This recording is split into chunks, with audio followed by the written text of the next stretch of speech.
Let's begin.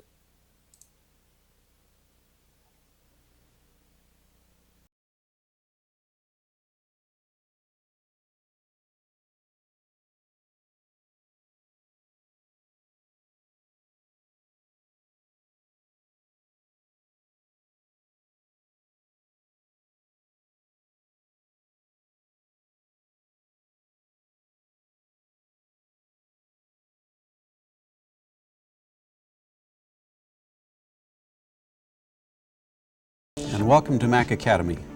My name is Randy Smith, and over the next couple of hours we'll be discussing Microsoft Word. We'll be going over the basics of that program.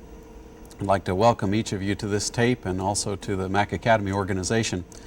I'd like to spend, before we dig right into the program, I'd like to spend a few minutes and talk about some of the differences between word processing on the Macintosh computer, word processing perhaps that you're used to on IBMs and IBM compatibles, or some of the earlier programs for the Macintosh. You know, today a lot of people talk about word processing, and they also talk a lot about desktop publishing. One of the first things that you need to realize is that there is a major difference between word processing and desktop publishing. I know you'll go down to your local Apple dealer or one of your software stores, and they'll try and convince you that all you need to buy is one program. For example, if you buy PageMaker, you don't need to buy a word processing program. Or if you buy the all-new Word 4.0, then you won't need to go buy a desktop publishing program because it does everything.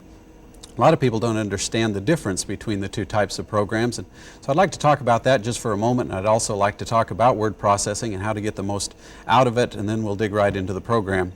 First of all, when it comes to word processing and desktop publishing, a good way, I guess, to understand the difference is an experience that I had. I worked at a newspaper for 5 years.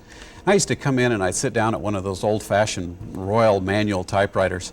And whether I was doing a story or an article or an advertisement, I'd sit down at that typewriter and I'd type away. And when I finished, I'd take that hard copy back to the production department. Now, in those days, someone would sit down at a photo typesetting machine and they would type out everything that I had laid out on a nice piece of paper. Now, the word processing part, that was the part of sitting there getting the words on the paper, kind of the creative part, the part where the creative juices are flowing. And then the production department, they would take that document and they would lay it out, and they would set out columns, and they'd put lines between the columns, and they would do headlines. They would take graphics or photos with subheads or sidebars, and they would make your article or your ad look the way that you wanted it to look. That's kind of the difference between word processing and desktop publishing. I was doing the word processing part, they were doing the desktop publishing part.